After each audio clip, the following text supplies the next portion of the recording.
Welcome back to the channel. In this one we're going to have a look at the Trimui Smart Pro. This seems to have kind of mostly drifted under the radar. It was released on the 6th of December 2023 and I think it was just released at the wrong time of year. So throughout 2024 there's been some reviews on this and it generally gets mixed positive-ish reviews, and I'm not really sure why. It's actually a really nicely made little handheld. The fit and the finish, the quality of the materials is really nice.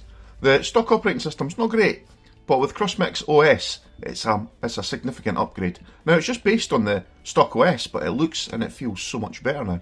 And it's quite easy to download. You just download it on an SD card and away you go. Now, I picked this one up during the 11/11 sale. I've been playing with it ever since. It came with a 64 gig card.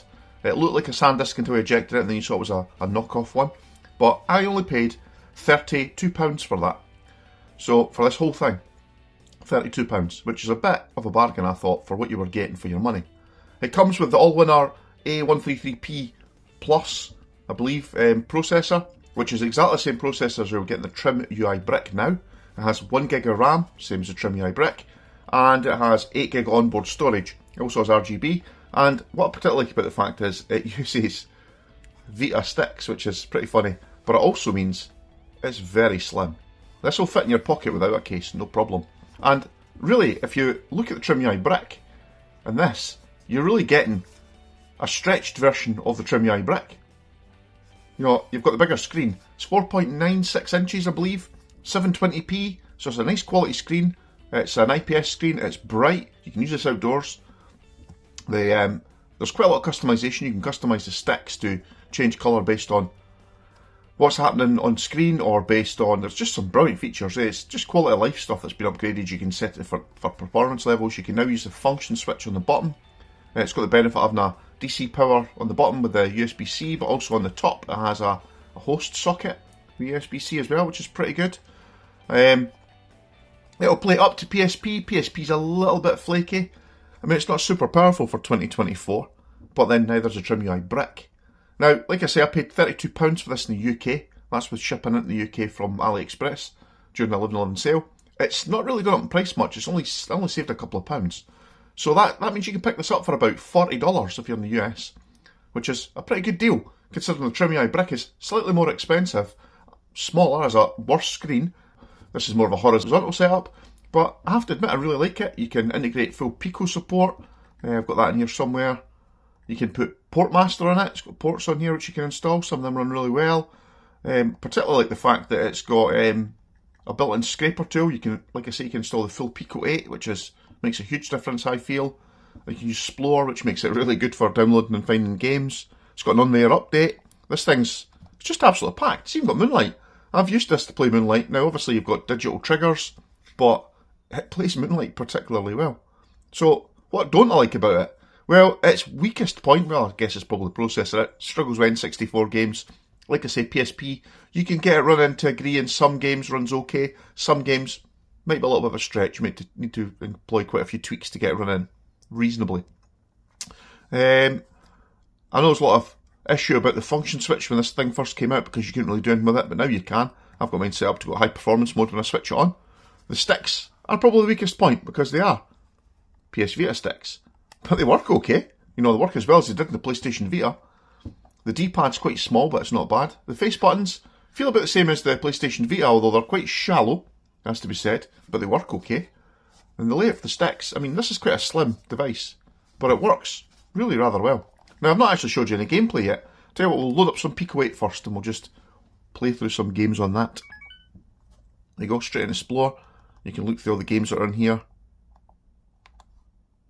It's quite easy to run stuff. Gosh, you can play like Pico Doom. It's amazing.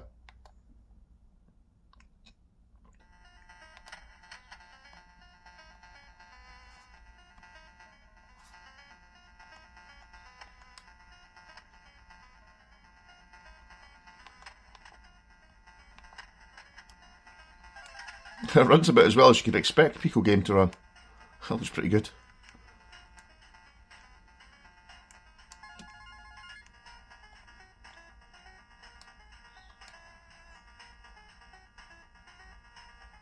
Okay, what else can you do? Now, getting out of Pico Games is a little bit tricky. You've got to press the menu button and the power button at the same time, and it's more of just a kind of jab you press.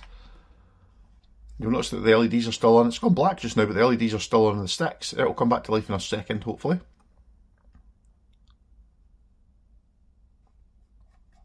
Maybe I've pressed it a second time.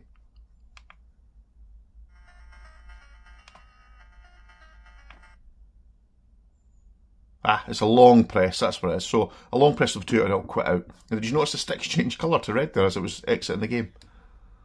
So, yep, ports. We've got a few ports in here, so you could do Sonic Mania Plus. Let's give that a try. And obviously, if you download your own game files from your Steam account to get this fully working, but here we go.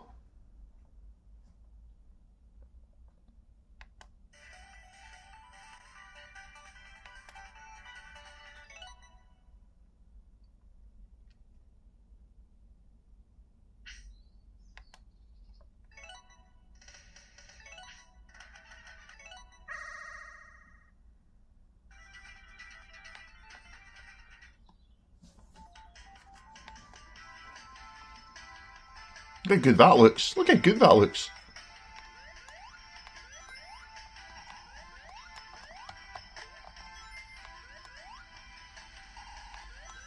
This feels more authentic than playing it on my Steam Deck.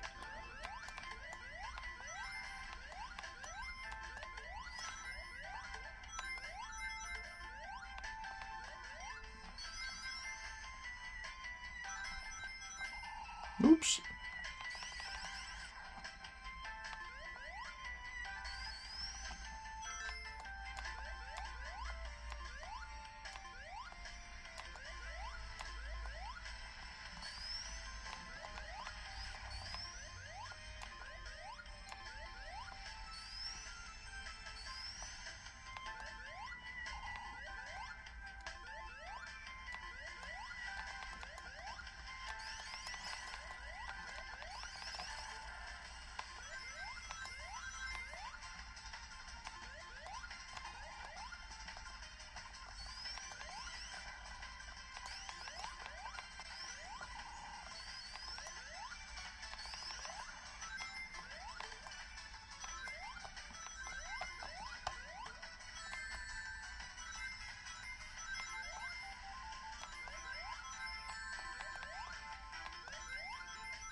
What's not to like with that?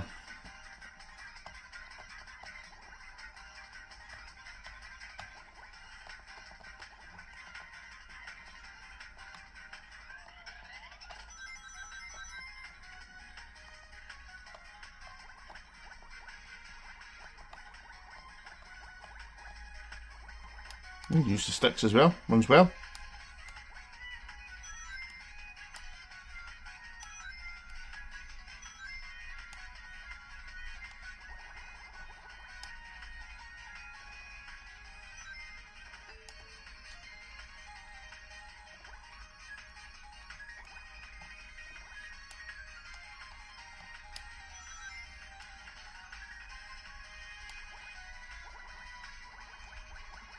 I prefer to use the D-pad just because of its location, plus it feels a bit more authentic.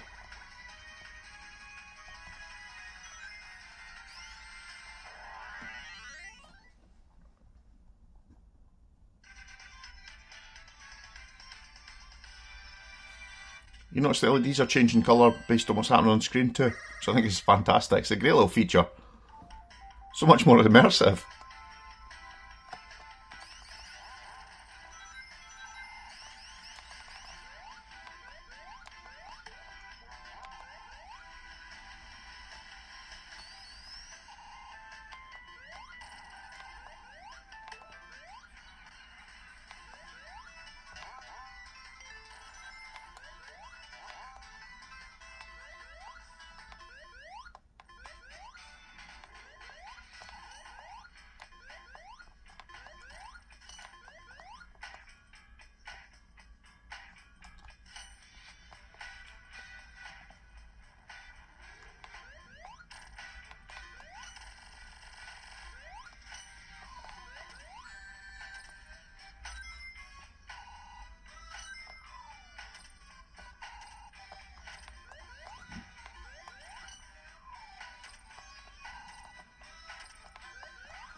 What's not to like with that?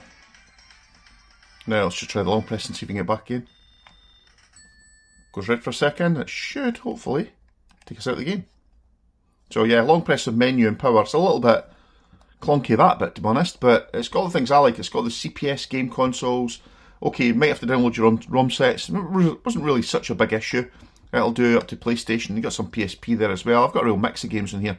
I have to admit, I have mostly been playing Neo Geo Pocket. And that's partly because, well, I love Metal Slug, so let's fire up Metal Slug and I'll show you what I mean. Because this is based on... so you can go into the settings here, the advanced menu. Because it's based on RetroArch, you can really do some powerful tweaks. So if I come out of here just now, you can see it's set up with borders. You can also have it set up with overlays, so it's like pixel perfect. It's great fun. Now you see it's quite a small window there. I can stretch that out a bit by just going into the advanced menu, and we'll go into, I think it's video, isn't it? Scaling. Turn off the integer scaling, and it's filled that out a lot more, and it actually looks really, really, really nice.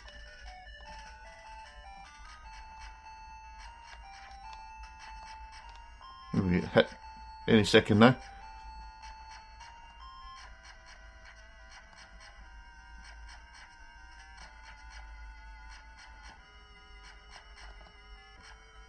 Now this looks better than it looked on the Neo Geo Pocket because there was no colour. Well, there was colour, sorry, there was no backlight.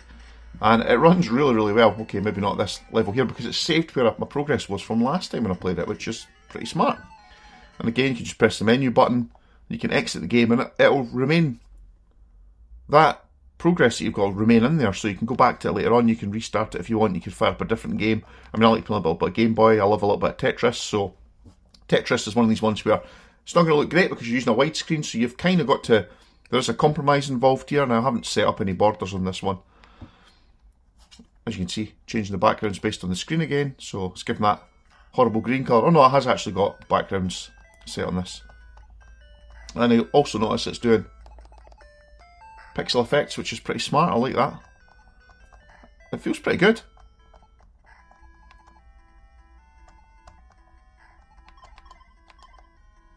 So there we have it. The Trimui Smart Pro. The forgotten handheld of 2024, I would say. It's a bit of a hidden gem now, especially as you can get it for so cheap. Cheaper than the cost of the Trimui brick. And for me, I actually think it's a slightly better purchase. Certainly for me, it's a better purchase. One, it's cheaper. Two, I actually find it very pocketable, which is, you know, what you're looking for with any handheld, really. And price was right. So if you're looking for a cheap handheld, get yourself an AliExpress. You probably pick one of these up as a bargain price. Definitely worth having it in your collection if you haven't already got one. Anyway, thanks for watching, and I'll catch you in the next video. Bye for now.